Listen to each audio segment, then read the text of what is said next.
What's up, everyone? It's fantastic to have you here. And by here, I mean DraftKings is the sweat. I am Emerson Lotzia. I'll be joined by a smorgasbord of analysts this morning where we'll be talking some NHL bets. We're going to be talking some baseball bets, also some baseball DFS, 4 games around Major League Baseball, and tons of football because Week 5 is off and running. Matthew Stafford and Russell Wilson have only 18 working fingers between them.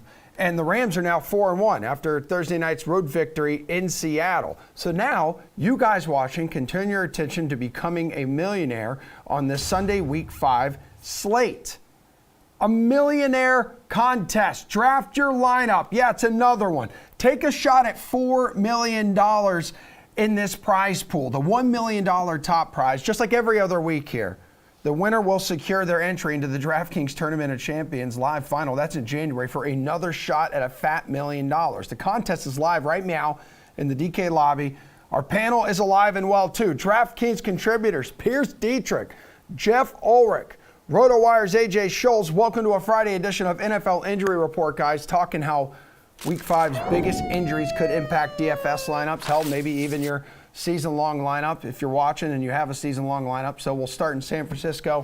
Jimmy G hasn't practiced all week because of a calf injury. Niners coach Kyle Shanahan, well, he still won't rule him out. Jimmy G said the other day he expects to miss like a few weeks, but nothing is totally official. But all signs point to Trey Lance getting his first career start. Would you play the rookie at 5'7" in your quarterback spot if Jimmy G is out, Jeff? So, yeah, I mean, I would, basically. I mean, you look at what Trey Lance did. It wasn't pretty last week. He had a rough start, 50% completion rate. He was throwing the ball downfield, though. He hit over 8 yards per completion. And look, the big thing here is, well, there's really 2 big things, but the rushing. I mean, seven rushes, 40 yards in like half a game. Yeah, sign me up. I mean, for a $5,700 quarterback, right, for DFS. I think we all saw what we wanted to from Trey Lance, which was athleticism and actually being allowed to run the ball, unlike Justin Fields in Chicago, who never seems to get outside the pocket. You add in the sweetener here, which is they're taking on the Arizona Cardinals, an offense that can't be stopped. Trey Lance could be out there for 40-plus pass attempts, getting those extra possessions. It's so big for DFS. He's only 5,700 too. Yeah, he's got to be on your radar. There's a lot of value quarterbacks under there. Daniel Jones, another guy we talk about, even your boy Trevor Lawrence. But Trey Lance is in the mix. There's a lot of good cheap quarterbacks in Week 5. Yeah, AJ, do you believe Trey Lance should be on your radar? I'll agree with on your radar. I'm a little not quite as bullish as Jeff was on it based on 1 week. Arizona, to Jeff's point, is given, they're scoring a lot of points, so the other team has a lot of opportunities. But, you look in that, that sub 6,000 range, I just think there's a couple options that I feel a little bit better as like known quantities, if you will. And guys like Baker Mayfield at 5,500, or even Trevor Lawrence at 5,800 against a suspect Titans defense. Like, I'm not quite as sure that I'm ready to jump full bore onto the Trey Lance train right now. Well, Pierce's rushing ability makes him a potential must-start in fantasy, right? If he can avoid being a disaster in the passing game. Well, AJ doesn't think it's a must-start, but of course Jeff and I think it's a must-start. We've been talking about Justin Fields and Daniel Jones all season. I was looking at a script of ours from 2016. I recommended Trevor Siemian back then. So if it's a cheap quarterback, we're going to talk about him. We're going to consider him. He doesn't really have to have a good game. It's a tough matchup, but Jalen Hurts hasn't really played well, but he scores fantasy points. So will they win? Will he have a good game? I don't know. I don't care. Can he score fantasy points? Absolutely. You know who's got a great matchup if he plays this week, Pierce? That's going to be Dalvin Cook. So he's logged 2 straight DMPs. Reports are the Vikings running back still intends to play through this injured ankle, his ankle injury on Sunday against the Lions. How much can you trust him, though, at 8.4 in salary, Pierce? You can't trust him, but you could play him in GPPs. I'm not going to go there. I think the timeshare is going to get split pretty evenly with him and Madison. It might get worse, it might get better, but still, he's not the full-time running back anymore. What really concerns me is basically a non-serious injury last week took him out for several series. And at this price, if you're not getting that volume, and then you add in the fact that there's just so many weapons, so he's not the full-time running back necessarily. He could go in and out of games. The volume's not there. He's expensive. There's tons of weapons on that offense. And oh, by the way, Kirk Cousins, hey, guess what? He's not reliable anymore. So I will stay away from Cook. Yeah, and AJ, you know Minnesota has plenty of trust in backup Alexander Mattison too. Yeah, absolutely. And I think to Pierce's point, like you look further down the board, there's some intriguing options this week that won't cost you that much. How about Hubbard at 6K going up against an Eagles D that's allowed the second most rush yards in the league this season? Or Nick Chubb at 6,700 versus the Chargers, who are allowing 5.3 yards per carry. Like, there's so many more intriguing options further down the board. So you don't have to spend up. You don't have to worry about the volume issues that Pierce highlighted. It's just not worth the risk. Hey, Jeff, you fading Cook regardless of his status? I mean, at this point, unless I got a little bit better injury news going into Sunday, yeah, I think he's just a straight fade. I think Pierce makes a point where, the ownership could be so low because of the injury concerns, he could turn out to be a good GPP play. But you need some kind of confirmation he's going to be out there and getting carries. This is the thing. Like, why are we trying to attack Detroit through the ground? Just play Justin Jefferson again. Detroit's allowing the most yards per attempt against in the league. People aren't going to be playing Jefferson because they think Minnesota is going to be up so big in this game. He's going to get no targets. Guess what? Minnesota's defense stinks too. They're bottom 10 in terms of yards per carry allowed and yards per attempt allowed. I think Detroit could actually win this game. So I actually think it's a great game to target for DFS. I think it's going to be a shootout because I think Minnesota, if they're going to win this game, is going to have to pass the ball quite a bit. Play Justin Jefferson. Don't worry about this Cook stuff. Just play Justin Jefferson. Well, now the question is, should people be playing A.J. Brown here? Because it looks like Tennessee's going to have him back. He practiced in full on Thursday, expects to suit up in Sunday's game against America's team. That's the Jacksonville Jaguars. Julio Jones did not practice at all. He's also dealing with a banged-up hamstring. How does Jones' status impact your decision to roster Brown, Pierce? I don't know if it has too much to do with Julio Jones. He's kind of been a non-factor. I guess more about A.J. Brown. Even before he was injured, he didn't really have much of an impact in this offense. Sure, he'll probably get back to form like we saw in previous seasons. But the real issue right now is the offensive line of the Tennessee Titans. Last week, a 37.5% pressure rate. The Jets put a 37.5% pressure rate on Tannehill. It doesn't matter who the receivers are. If he's constantly under pressure like that, he's not going to be able to get the ball to his receivers. And even if he does, it's not really going to be for good fantasy days. Jeff, how confident are you in playing Brown at 6,500? I'm actually pretty confident. We've seen A.J. Brown go through dry spells before, and we've seen him play injured. And guess what? He just pops up with big games. Like he's just a good player. He's just that athletic. I think we know that by now. He's only 6,500. He got the practice in. He took the week off. He's still a young guy. I have much more faith he comes back and bounces back versus 30-plus-year-old Julio. The big thing is the matchup, man. I mean, I mentioned Detroit was terrible against the pass. They're last in yards per attempt, so you should play Justin Jefferson. Jacksonville is second last in yards per attempt allowed against. A.J. Brown is in a massive spot here, and I think people are getting a little bit too scared off because of this injury thing. It stinks he's missed a week, but he's got some practices in. He's going to be he might be the only guy out there. And again, Tennessee's offense can't stop anything either. It's a very much similar situation to Minnesota. I think you do attack here with A.J. Brown, and he's trending. He could be trending towards like sub 5% ownership. Yeah, everything here to me. I'd rather take a flyer on this injured player as opposed to Dalvin Cook for sure. AJ, are you scared of AJ? I'm not. I like him here.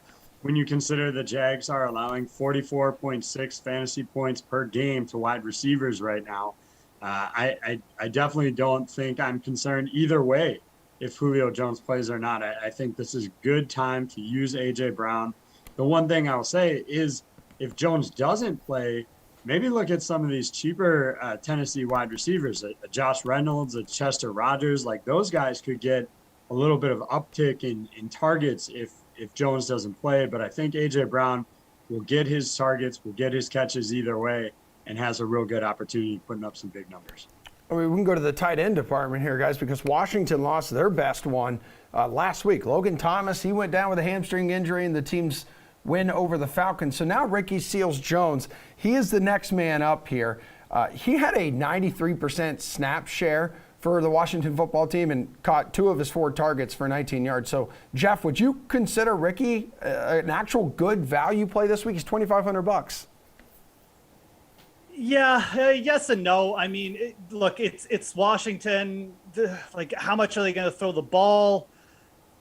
He is a pretty good receiver. I mean, for a tight end. I mean, Ricky Seals-Jones, we have seen him. I mean, when he first popped up with Arizona, he was like the converted wide receiver, and everybody kind of got a little bit excited about him. So there's potential there. I think when the big thing is, though, you look at this matchup against New Orleans, like, we know Daniel Jones kind of had a career day against New Orleans, but like, is Lightning really going to strike twice here? I mean, the Saints play at the slowest pace in the league. They're not really going to be attacking Washington through the air too much here. I just see a slow game. Like, I basically just don't want anything to do with this game. So Ricky Seals-Jones at the min price, yeah, you can play him, I guess. But like, don't be shocked if you end up with like 2 targets and no catches. So I like the player. I wish he was in, like, I wish they were playing Atlanta again, because I'd be interested in this, but they're playing New Orleans. I'm just going to say you should probably just not do this. I would rather play Cameron Braid at 3,300. I mean, AJ, Taylor Heineke, he's one of those guys who throws to everyone on the field at some point. So I kind of feel like this is a golden opportunity over the next few weeks for Seals-Jones. I agree. The thing is, like, what do you need out of a 2,500 guy to make it worth it, right? Like, a couple of points here, you in theory have spent up the rest of your lineup, and then you're getting some bigger production there. So I actually do kind of like this play. The one thing I think is important to watch, though, is Curtis Samuel and his groin injury and where he shakes out with that.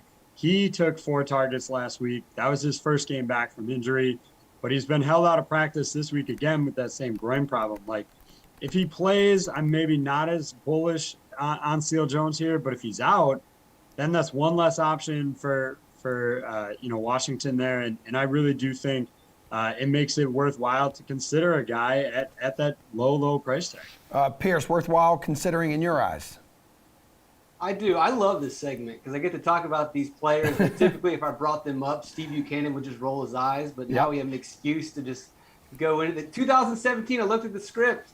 We talked about Ricky Seals-Jones. I don't think we've probably talked about him since 2017. But, hey, here he is again. He's going to take over Logan Thomas's role. Thomas found the end zone 2 times this season. You're right, Heineke throws to about anybody, but I've been impressed with Taylor Heineke. I think he's done pretty well. There's going to be the opportunity. And like AJ mentioned, he doesn't necessarily even have to find the end zone as long as you spend your money wisely in other positions. He doesn't have to do that much. He's going to be on the field the entire game. So I think he's worth an opportunity if you're punting tight end. All right, dudes, need you guys to go quick here on Slate Approved Pick. So, AJ, who is your lock on this Sunday slate? I can't get away from Aaron Rodgers on this one. I think Cincinnati's D is overrated. They faced the Vikings, Bears, Steelers, Jags. They've allowed 68.6 completion percentage to those teams. If Aaron Rodgers completes 70% of his passes, they're going to get shredded. Pierce. Captain America, Chris Evans. People are going to play Samaje Perine this week, but the game script is going to be more passing. It's going to lean towards a third down back, which is going to be Chris Evans at the minimum for the Bengals. All right, Jeff. Nick Chubb under 7K for the first time this year on DraftKings, going up against the Chargers defense. Coming off a short week, this defense is also bottom 5 in terms of yards per carry allowed on the ground. Nick Chubb should find the end zone here, and if he breaks off a long run, it's going to be a big week for Nick Chubb. Dudes, you 3 stick around because I need some of you for hockey talk. I need some of you for a DK Sportsbook look at Sunday's NFL slate. But first, an MLB Division Series preview right after these words from Julian Edlow and Adam Kaufman. Jerome Bettis here. Welcome to this week's Breakdown with the Bus, presented by Modelo. Jerome, thank you so much. Adam Kaufman, he is Julian Edlow. Of course, we are taking a look at the DraftKings Week 5 Sunday main slate. Jules, this is the Breakdown with the Bus. Naturally, we defer to a Hall of Famer and a running back with another running back. Who is going to be a good play from the backfield this weekend? No need to scroll down the board this week because Derrick Henry has the Jaguars on the schedule, and we know what happens in these AFC South games when Derrick Henry gets the Jags. He has career games. He runs all over them. It doesn't hurt that he's scored over 100 combined fantasy points in his last 3 games this season. The receivers are banged up for Tennessee. It is going to be another classic Derrick Henry against the Jaguars game, running all over him. I'm guessing, unless you believe this is going to be a, win this one for Urban Meyer kind of contest for the Jags, that there will be a different game you're looking at when it comes to just a team that's going to produce a ton of fantasy points and obviously a nice high-scoring game for us. Yeah, I really like this Dallas-New York Giants game. I think it's going to be a shootout. I think both teams, Dallas has one of the best offenses in the NFL. Great passing attack. They have now 2 running backs in that offense that can get going. And then the Giants impressed us last week with that outright win in New Orleans. I think they'll be able to put up some points on the Dallas defense. That one will be a shootout. I expect a lot from Dak Prescott and those weapons in the passing game. He's Jules, I'm Adam, and for the Bus, thank you for watching The Breakdown with the Bus, presented by Modelo. 4 Major League Baseball playoff games today, and we have DraftKings contributors Matt Meiselman, Kenny Ducey, RotoWire's Paul Bruno here to talk about it. We're covering the bases, dudes. You 3 give us your favorite plays from the Division Series matchups in Major League Baseball. The 4-game classic slate. Everybody watching, please keep this in mind. It starts at 2:07 p.m. Eastern Time with the White Sox and the Astros. A favorite DFS pitcher on this 4-game slate. Kenny, who is it? Yeah, it's going to be none other than Charlie Morton, the guy with the ERA in the low 3s for his playoff career. Just has absolutely been spectacular in this spot or in these types of spots over his career. And more so, when you look at the Milwaukee Brewers offense, in the second half, 16th in WRC+, I think that we have to learn, or we have to live with the fact that this Brewers offense is just not the same unit that really burst onto the scene in July and August. Willie Adames and Avi Garcia and all these home runs.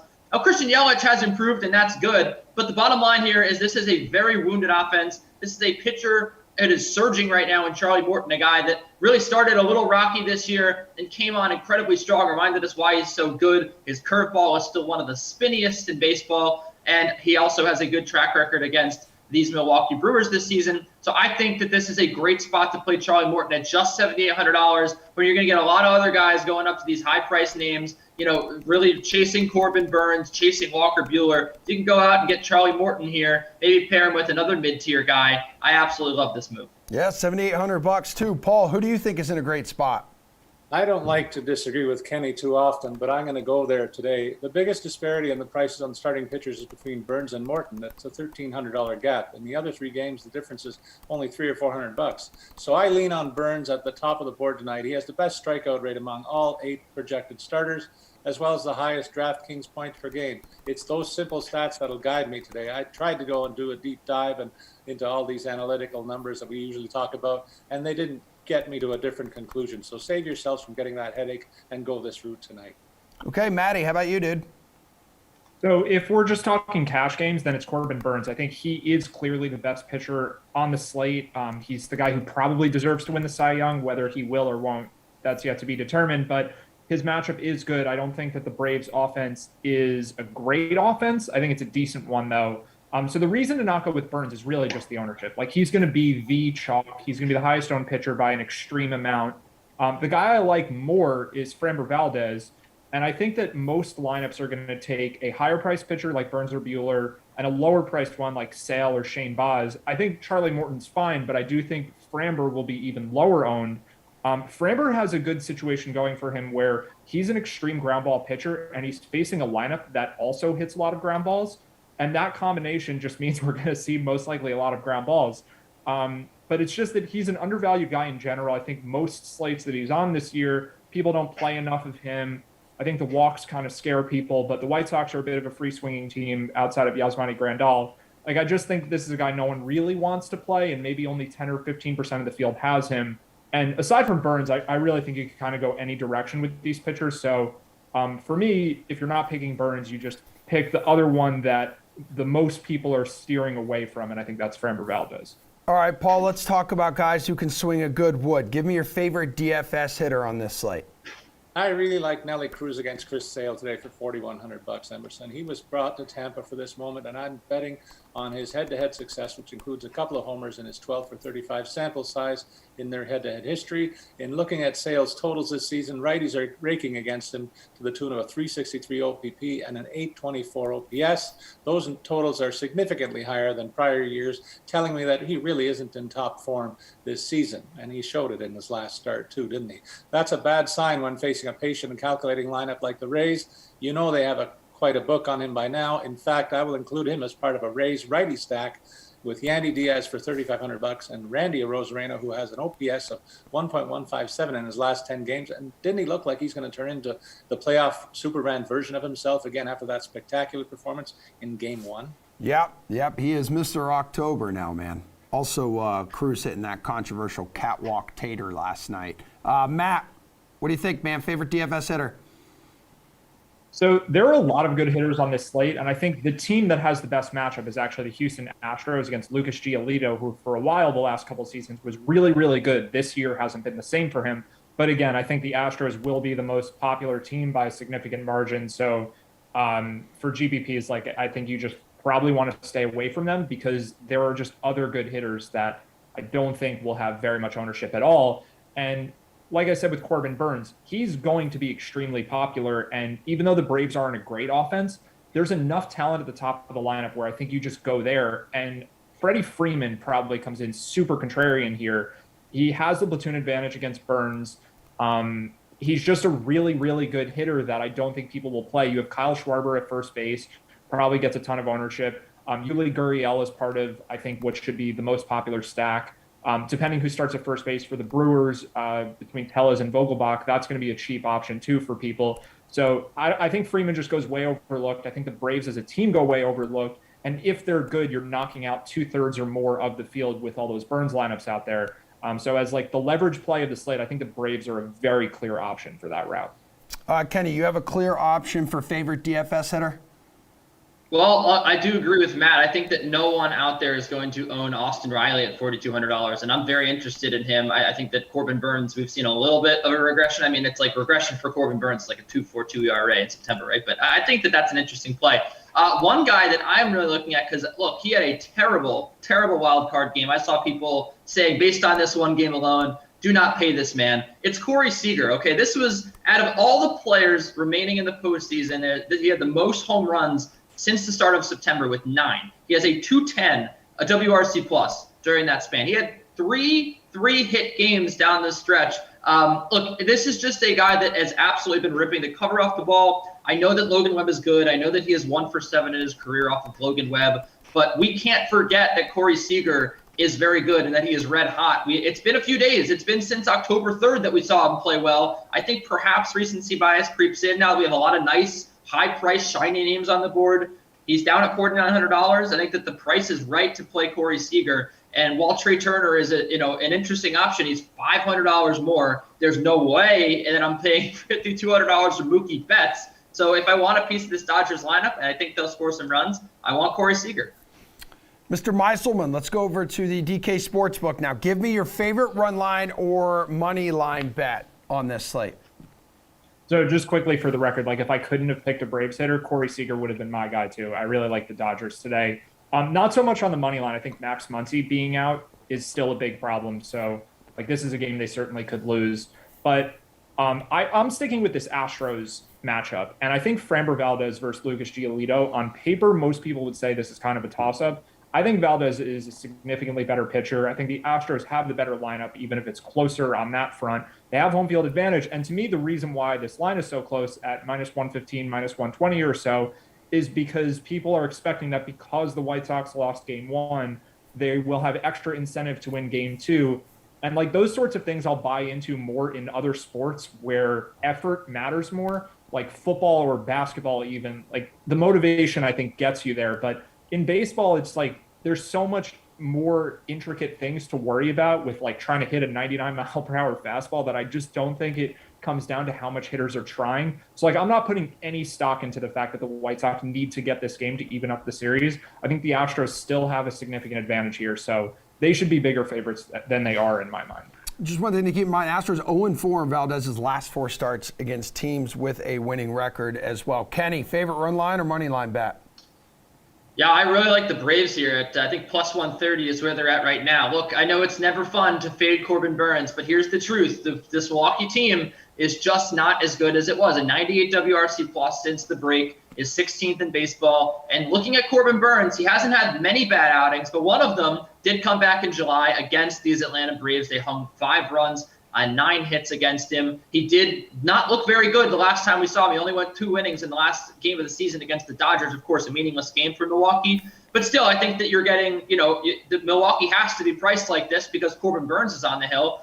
But on the other side of the coin, you have Charlie Morton, a 3.01 ERA in the second half, a very, very hot lineup. So you got a hotter lineup. And also, a pitcher that's pretty comparable to Corbin Burns at the moment with a 2.42 ERA in September, which is kind of human for him. I think that the Braves are a very good value play. I just hate this Brewers offense. I love Burns, but I can't back these bats. Okay, Paul, how about you, dude? Sounds like I got to put a dollar bet on with Kenny because I'm going to go to the other side. As mentioned earlier, I look for Corbin Burns to continue to do what he's done all season long, and that's dominate.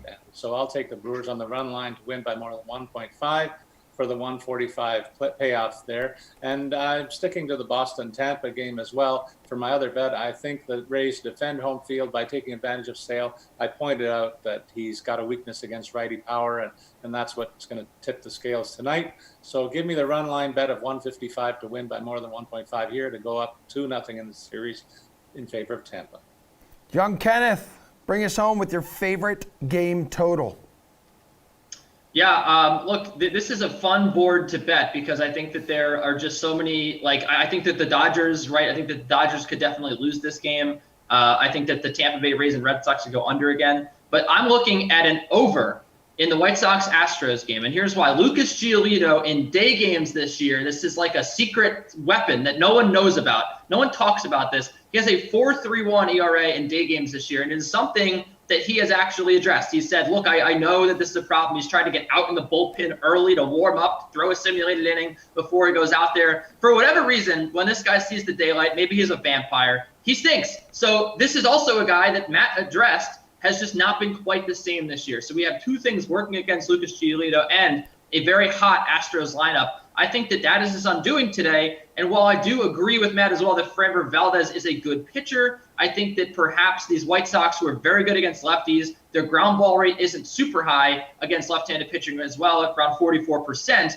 can knock around Valdez, get a few off of him. I think that the White Sox come out here, respond to that Game 1 loss, coming off some momentum at the end of the game where they got some base runners. And then I think the Astros come roaring back with some runs off of Lucas Giolito, and we see a shootout here. So going over 8 in White Sox and Astros. All right, Paul, how about you, man? Where are you going? I think the game total of 7.5 is very low for the Boston-Tampa game tonight. Boston's offensive approach is a very patient one, and I think they're going to get to young Baz that way for some crooked numbers of their own. I still think Tampa's going to outscore them. It just looks to me like it's going to go even closer to double digits tonight on the game score. Matt? So, yeah, I have much stronger takes on the rest of what we've already talked about. I think the money lines are where more of the value is with the Astros and maybe even with the Red Sox, like Paul just alluded to. So I don't have a lot of confidence in any of the game totals here, but I do think that the over at 7.5 at plus money really is the difference maker for me with the Giants-Dodgers game. I think that Buehler overachieved for a lot of the season and just was never really a true Cy Young candidate. I think he's a second-tier pitcher, and he's a really good one, but he never should have been in the running for the Cy Young. And if he wins it, it would be quite surprising, at least to me. And Logan Webb this year was just so much better than he had been earlier in his career.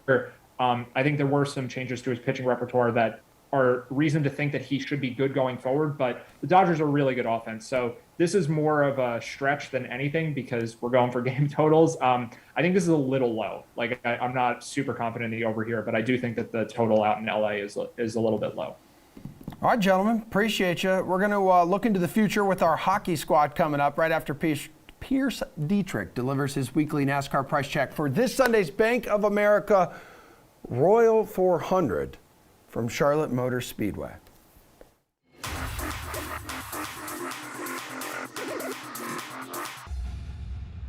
Welcome to the Price Check. I'm Pierce Dietrich. Let's look at the salaries for the Roval. Whose salary jumped up this week? Martin Truex Jr., $7,600 up to $10,100. Before Hendrick took over the world, he was the best road course racer in the series. Chase Briscoe, $5,600 up to $7,600. 2 Xfinity road course wins, 3 top 10s in the Cup Series this season. Kyle Larson, $8,400 up to $10,300. He's been the best road course racer this year with wins at Sonoma and Watkins Glen. He probably should have won at Indianapolis as well. Whose salary dropped this week? Justin Haley, $9,400 down to $7,400. Yes, he's starting in the back, but he's still too expensive. This is a Spire Motorsports car. Eric Almirola, $9,200 down to $7,300. 0 top 10s in 10 road course races. Ryan Blaney, $10,700 down to $9,100. He won the inaugural Roval race, but that was because the leaders wrecked each other in the last turn. Favorite play of the week, Chase Elliott, $10,700. He might be the best road course racer ever. He's won the last 2 Cup Series races at the Roval. AJ Allmendinger, $11,200. Can he be optimal at this price? I don't know. Get out your abacus. He won the last road course race at Indy. He's won the last 2 Xfinity Roval races. All right, guys, check out DK Nation for all your DFS information and needs. If you have NASCAR questions, find me on Twitter at Race for the Prize. I'm Pierce Dietrich. Catch me on DK Live. All right, here we go, guys. Back here on The Sweat, a program we bring you live from 11 to noon Eastern Time, Monday through Friday. In just 4 days, the puck will drop on the NHL season. So let's take a look into the future here. Our panel has their crystal balls ready. Yeah, look at that, baby. DraftKings contributor Jeff Ulrich, RotoWire's AJ Scholes. We also got Mr. Paul Bruno in the house. We're checking out NHL future bets for this upcoming season on the DK Sportsbook, gentlemen. You can bet whether or not a player will go over their set goal total for this upcoming season. Austin Matthews, no shocker here, has the highest total at 52.5 goals. But there are plenty of options on the DK Sportsbook. Can you give us a player you think will either go over or under their mark, Jeff? Yeah, I mean, first of all, I don't even really hate taking the over there on Austin Matthews, but I would go to another elite center here if I was targeting the goal props, and I would go over, and it would be Nathan MacKinnon. 36.5 goals only for Nathan MacKinnon? That's it? Really? That's all we need? We can do this, folks. I mean, this is a player who, for the first time since 2016, 2017, had a shooting percentage under 10% last year. That's probably going to bump up. He still had 20 goals in 48 games. You look at Nathan MacKinnon, the last time he played 82 games, 41 goals in 2019, 2020, 35 goals in 69 games. I mean, this is a player who the last 5 years has essentially just been on a rate where he's going to either hit this or he's been on a rate to hit it quite easily. So all things considered, the Avalanche are going to be coming in angry after losing, out in the playoffs when they probably should have won. All we really need here is a full season from Nathan MacKinnon. And I grant you, those have been hard to come by of late. But if he plays 82 games, I think we get here pretty easily. This is easily my favorite prop to hit, especially in the over department. So Nate MacKinnon over 36.5 goals. Paul, you got like a no-brainer in your eyes? I love the call by Jeffrey there. I'll give you 2 more. In my own parallel, taking Ovechkin to go under 41.5 goals. He's heading into his age 36 season and missed a total of 25 games due to injury in the last 2 seasons. Throw in the fact that his longtime center, Nicholas Backstrom, is starting the season on the IR with a hip injury, and that's a lot of early obstacles that may slow him down a bit and just enough to get me to the underside. Connor McDavid has never topped more than 41 goals. I thought that Jeff would go there, and because of this drop, 44.5 is the bar. He has a new winger in Zach Hyman and an improved Jesse Puljujarvi on the other side. He'll also see lots of time with Draisaitl. Make no mistake about that. Throw in the fact that he'll have a lot of soft touches with games in the weakest division in the league in the Pacific Loop, and I say he goes over the number here. I think he goes close to 150 points on the season too, and 50 of those will be goals in my opinion. All right, AJ, which player do you think will go over or under his projected goal total? Well, Jeff hit the most obvious one, and that's Nathan MacKinnon, without question. But another option for you is David Pastrnak, 41.5. I feel like the over is a good spot to land in here. Yeah, 20 goals last year in the shortened season. You carry that rate forward to an 82-game campaign here. Comes in at 34, so grabbing another 8, I think is a real good spot for him to be in.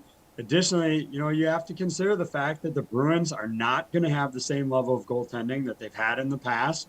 And I think that means they're going to be in more shootout games. They're going to have to rely on their offense a little bit more. than they've been accustomed to. That top line there is fully capable of putting up plenty of points, and I think Pasternak should be able to get over 41.5 here. Yeah, perfection line has looked strong in some limited time in the preseason for sure, AJ. You can also get odds, guys, on each team just to make the playoffs. So, AJ, you can get minus 215 on your Penguins. Jeff, you got minus 400 on Edmonton. Paul, minus 1,600 on the Leafs. So, not a ton of value there, but do you see a team that you could potentially get some value on, Paul? Yes, I do. My favorite here is the LA Kings to make the playoffs at plus 250. They have done a number of interesting things to get stronger in the offseason, in my opinion. They added a capable scorer in Victor Arvidsson to boost their top six, a top checking center in Philip Deneau to look after the other team's offensive studs, and developed a second goalie in Cal Peterson. And that's where I want to land, because he will share the load with Jonathan Quick, and we are reminding our listeners that that point's going to be crucial in a condensed schedule with lots of back-to-back games for all teams, and there's a lot of weak combos in the Pacific Loop. The Kings will have a strong chance to advance the postseason because it's just such a weak area in general. AJ, how about you, dude? It's not a ton of value, but you can get the Blackhawks at plus 100. So even money here, they're in a great spot to make the playoffs. You know, they've upgraded all three positions of the ice. They get Jonathan Toews back, helping their forward group. I think Seth Jones is an upgrade on D from what they've had. And as these guys know, Marc-Andre Fleury's between the pipes, definitely going to be better than Kevin Lankinen last year. So they're my guy. But look, I'm going to double down, triple down on what has been called probably my most outrageous take from the preseason, and that's the Golden Knights to miss the playoffs at plus 900 here. This is a team that continues to ignore the center position like it doesn't matter. They're one Robin Lehner injury away from being stuck with Laurent Brossoit, who's played like 30 games the last 2 years as their number one netminder. I would not be shocked here, and I've called for the Golden Knights to miss the playoffs this year. That's my hot take of the preseason. Yeah, wow, you may be the only one who thinks that. Everyone else expects them to dominate the division, despite their trade of Fleury there. Jeff, what about you? Do you got a hot take? You got a take hotter than that? I tell you, man, do not get on AJ's bad side here. Trading away Marc-Andre Fleury. Look what you've unleashed, Vegas. I'm just scorching from that take. I'm going to take another team to miss the playoffs. It's going to be a little bit more obvious, and it's in the Eastern Conference, and it's going to be the Philadelphia Flyers. Paul alluded to teams with weak goaltending combos. Well, how did the Philadelphia Flyers try and help their goaltending situation? They got Martin Jones, fourth last in save percentage to help out with Carter Hart. Okay. And then they signed Rasmus Ristolainen. Go ask Buffalo Sabres fans how he looks on the back end. These are two ridiculous signings, in my opinion. They're already without Kevin Hayes to start the year. They better hope Ryan Ellis turns into like Bobby Orr at some point here. I think this team is going to be just basically a walking mirage of what we saw last year, or sorry, a mirror image of what we saw last year. Bad on defense, bad goaltending, spotty offense to say the least, and they're in a division where there's so many teams that could rise up here. The Devils, the Islanders are good. The Rangers have so much talent. The Capitals and Penguins don't regress. I don't see how the Philadelphia Flyers make the playoffs. So take them to miss at minus 125. All right, I got to see who you guys are taking here, because there are odds for each end of the year award, including league MVP, a.k.a. the Hart Trophy. So Connor McDavid, yes, the favorite once again after taking it home last year. He's plus 200. Where would you guys spend your money, AJ? I definitely think that's a great starting point, but I'd rather get some more value and take Nathan McKinnon at plus 650. Look, this guy is going to be the top producer on an Avs team that should win the President's Trophy this year. How do you not give the Hart Trophy to the best player on the best team when his numbers should be relatively close? I wouldn't expect him to win the scoring title over McDavid, for overall points on the year. Probably could even come in third behind Draisaitl. But as long as he keeps it close, I think you have to give the Hart to the best player on the best team. Okay, how about you, Jeff? Yeah, I'll stick with that theme. I mean, it's so tempting to look at a guy like, say, Alex Barkov, a plus 2,500, be like, he plays so much, he's really good. Is he really going to go out and beat Matthews, McKinnon, and McDavid? I think the play is probably to take the biggest of the top three, and that's Austin Matthews at plus 950. He's in a big media market in Toronto. And look, I love Connor McDavid. If Connor McDavid does what Paul says, it's going to be really hard for him not to win the Hart Trophy. But the Oilers, they got big questions in net, man. I mean, AJ talked about perhaps a team like Vegas not making the playoffs. the Oilers' goaltending situation goes really bad, and it's kind of already bad, this team could struggle to keep the puck out of their net. Toronto's in a short up their goaltending position. If Toronto wins their division, Austin Matthews wins the Rocket Richard Trophy by a country mile again. I think at plus 950, you're getting actually really good odds there to take a shot with him. Okay, Paul. Jeff just made the hair on the back of my neck stand up. McDavid has to be the heavy favorite. He plays a different game than anybody else, but I hate agreeing with AJ. Colorado's going to roll through their division quite easily. The Avs are loaded to even challenge for the President's Trophy once again. That pursuit will clearly help build the case for McKinnon. He also projects to center the top line in the league with Landeskog and Rantanen on the wings. That's a great value for plus 650. But nobody's mentioned Nikita Kucherov, who was only a couple of seasons removed from the Art Ross Trophy himself when he outproduced McDavid 128 to 116. He should be a lot closer than a plus 1,200 payoff, and he will be. If the Lightning win the loaded division in the Atlantic, I think you can make a strong case for him. All right, lines actually are up for games here. I'm looking on the DK Sportsbook on the first few nights of the season. Can you give us an early bet you like as we look ahead to opening night, Jeff? Oh, this one's easy. I mean, you released the Kraken, the Seattle Kraken at plus 185 in their NHL debut. Sign me up. They're even taking on AJ's most hated team ever with the Vegas Golden Knights. Robin Lehner already been in the news here. There's stuff going on, outside, and it's not like Lehner isn't opposed to having a couple off nights. So I almost made the Kraken my pick to make the playoffs because they're at minus 130 there to make the playoffs. I just look at this roster and I look at their defense and I don't see how this team can't be solid. Giordano, getting Alexiak as well back there. Vince Dunn is a really good player. I love the Kraken here at plus 185. This is a massive, massive total for a Vegas team who, as AJ alluded to, maybe it won't be as good as people think they are. So just take the big underdog there in game one. Okay, AJ, your Penguins at the Lightning, another option. You targeting a bet in that game? Well, I'm always targeting a bet in that game. if you can give me plus money on the Penguins to win a game, I'll always take them. But let's remove my fandom from the equation here. To give the viewers here a better option. And Jeff hit the nail on the head. The Kraken at plus 185, that's huge value for a team that's going to be motivated to go in there. Let's not forget, Philip Grubauer was a Vezina Trophy nominee last year, one of the best goaltenders in the league. Jeff highlighted their defense. Yeah, maybe their forward complement is not the most talented around the league, but there's not a bad line here. It's not like it's made up of a ton of scrubs.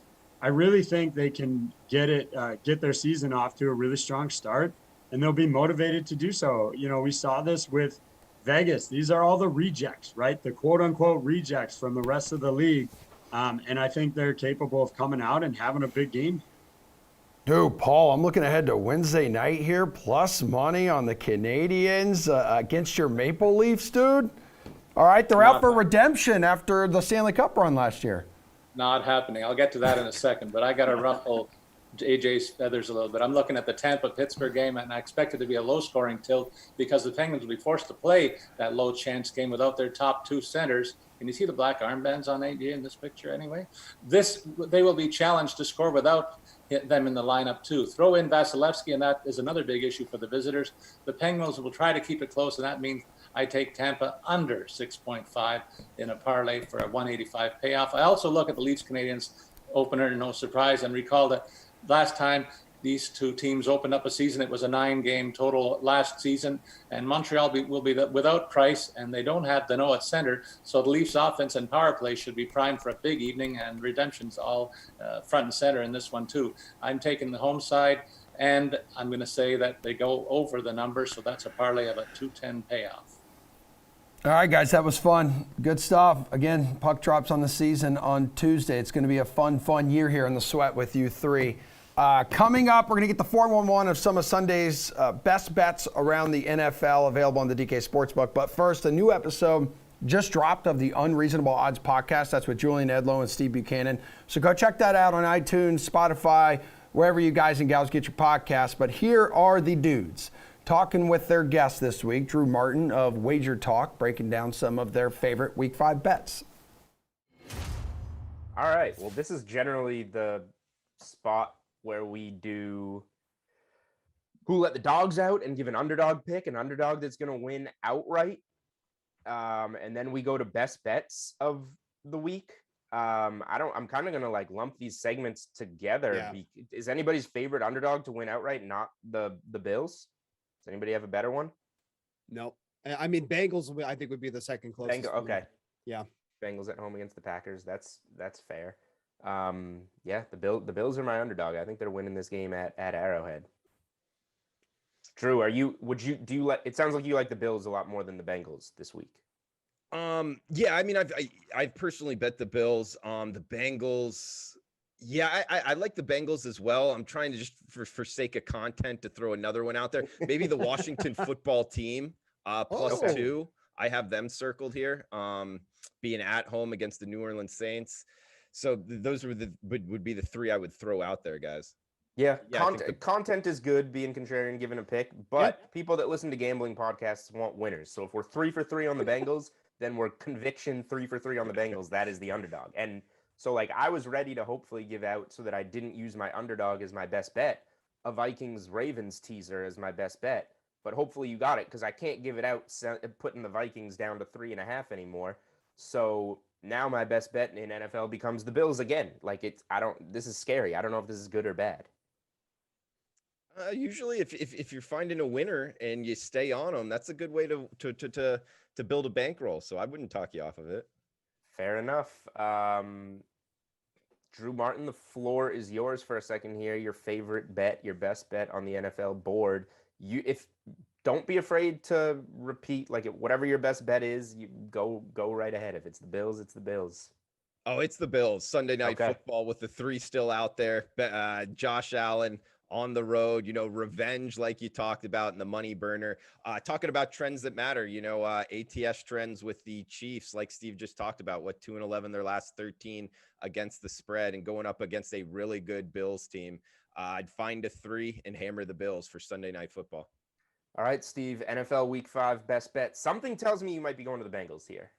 I got to stick with the theme. We're going to do the teaser, okay? But it does involve This is the first week of the podcast, by the way. I think my best bet hasn't been a teaser. Maybe week 1, getting the Niners early at -7, which got there when everybody got backdoored on the closing number on the Lions. But I've been all teasers, I'm going Bills this week.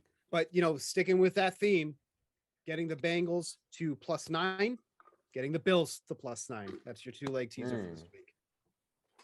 Bengals and Bills both to +9. Okay, That's interesting. I don't mind that.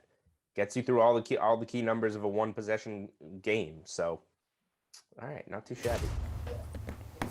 All right, back for one more, everybody. Let's bring back our NFL panel. Just a 2-headed monster now. We got DraftKings contributors Jeff Ulrich and Pierce Dietrich.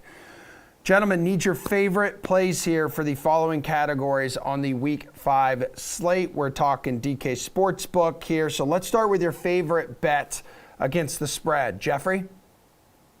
Yeah, I'm going to head to that Cleveland Chargers game. I talked a little bit about it in the first segment, but Cleveland at +2 is a very, very interesting proposition for me. You could pay up to get it at +3, but I don't even think you need to do that. I mean, you've got a Chargers team.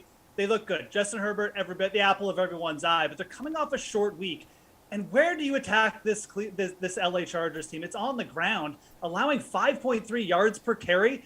This is a tough matchup for this team. Nick Chubb coming in, averaging over 5 yards per carry, probably going to get 20 touches in this game. I mentioned the short week. Then you've got the fact that Justin Herbert really hasn't been under pressure much this year. Everyone thought, Chase Young's going to get to in week 1. Well, Washington's defense has fizzled. Well, the Cleveland Browns defense has not fizzled. They're top 3 in sack rate as well. This is a really, really tough matchup, and I'm not sure if the Chargers are quite as good as everyone thinks they are. Coming off that short week, man, I absolutely love the Browns here. Getting points, I think you just take them on the money line personally. But that +2, they're my favorite. They're my favorite spread play of the week. Yeah, they've been one of the safer bets to begin the year because they're not only 3-1 for the season, but they're also 3-1 ATS. What about you, Pierce? Jacksonville +4.5. Oh boy, I knew I was gonna have to. Sucking up to the host. All right, yeah, okay. So I just want to get all the cheers in. Yeah, so look, Jacksonville looked really good in their last game. And the only reason they lost is because Joe Burrow went Super Saiyan at the end of that game. Jacksonville didn't do anything wrong. Meanwhile, Tennessee's not really doing anything right. There's a lot of problems with Tennessee. The receivers aren't healthy. They don't look very good. Their offensive line is not playing very well. Half of them are on the injured list. I like this. I just don't understand. Tennessee hasn't played well, and now all of a sudden they're going to go on the road. Even against Indianapolis, they didn't play well. They haven't played well against anyone. I'll take the points here. Thank you. And Tennessee is 1-5 ATS in their last 6 as a road favorite. Pierce, you were on to something here. This is why you are one of the most intelligent analysts that we have ever had in the history of this incredible company. So, Pierce, since you are my favorite, how about a favorite game total? This Broncos-Steelers game, this number is just really too low. 39.5. I've got to go with the over. Maybe this line would work if they're wearing leather helmets or if Terry Bradshaw was the quarterback for the Steelers. But 39.5 in modern football with the rules that we have today, Teddy Bridgewater looks like he's going to play. And in the games that he's played, the Broncos have averaged 23 points per game. I've got to imagine the Steelers can get 20 points. I know everybody wants to say that Ben Roethlisberger's washed up. We've said that before. If he couldn't go out there and play, he would be benched by now. They wouldn't keep rolling with him. They've had 0-4 starts before where they rebounded and still made the playoffs. I think we're overreacting a little bit. Even if they aren't fixed, even if they're not better, 39.5, they can get 20 points. Come on. All right, Jeff, how about you, dude? Game total, your favorite one. Yeah, so I mean, I'm going to head back to that Jacksonville-Tennessee game. I'm not quite as bullish on Jacksonville necessarily winning the game, but I do think it's absolutely ripe to take the over.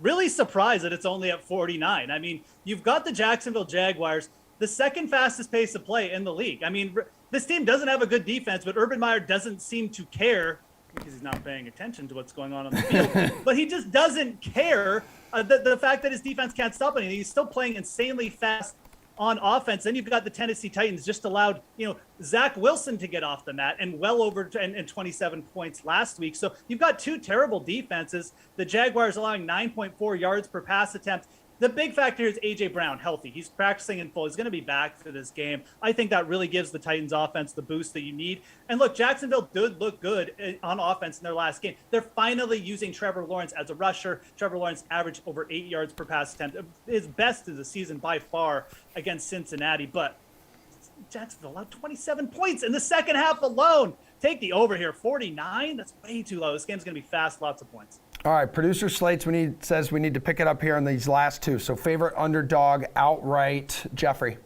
It's going to be the Chicago Bears at plus 190. I don't trust the Vegas Raiders.